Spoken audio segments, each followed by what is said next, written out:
All right, we're about an hour and a half later. For those keeping score, I think I started around 11:30 this morning. It is now 7:46 p.m.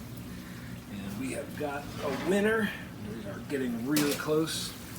What we definitely are looking for is that nice brown that's starting to happen there. And you can tell that, maybe you can, I don't know. But the juices in there have gone pretty much clear, which means that we are doing really good stuff. Let me get that back in frame there. So at this point, we're going to be definitely going to broil. In fact, let me get that started up. Okay. So what we're doing now is basically, shredding it. Shredding it up. Also just looking for any leftover bones or sinews. I thought there was one tough piece left, but I think that was just a tough piece of meat that hadn't been cooked. It was kind of close to the center.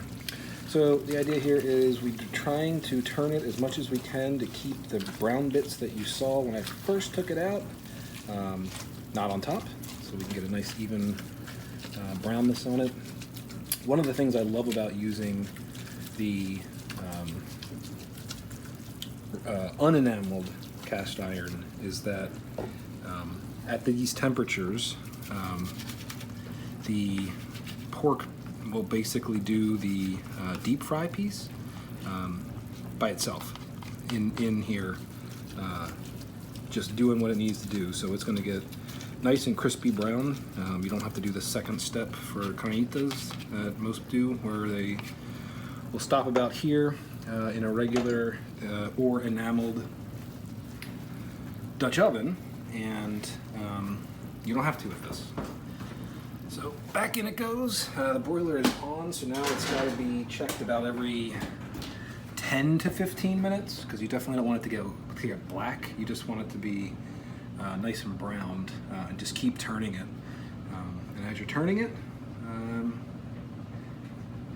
you'll know, and I'll try to show you how we know it's done. See you in about 10 or 15. All right, you know that the broil is going, so we're about between 10 and 15 later. At this point, be really careful when you go to get this out of the oven.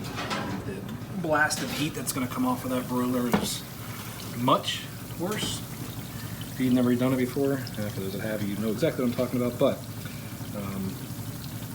we're getting exactly the bit of char that we're looking at. See how nice and white it is under there, and tops are getting nice and crispy.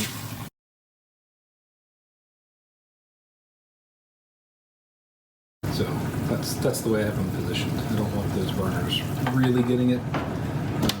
So yeah, there you go. All right, this is the definite last round. I was just checking it through the glass. And we're good at this point.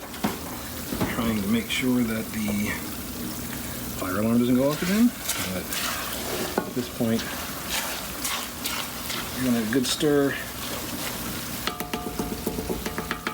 Put the lid on, and we'll let it sit. And we're basically done. I will show you the last step, which is basically to portion it out. All right, so everything is all done. It's still a little bit cool, needs a little bit more cooling.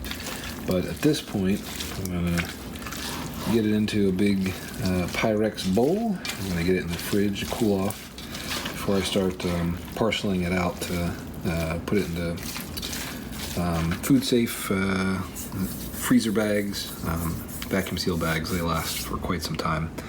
I usually put them in 2-pound bags, a couple 1-pound bags. But the thing I didn't really talk about was, what do we actually use this for? What do I use it for? And for me, I particularly like to have this as a side with rice and beans and maybe a small salad.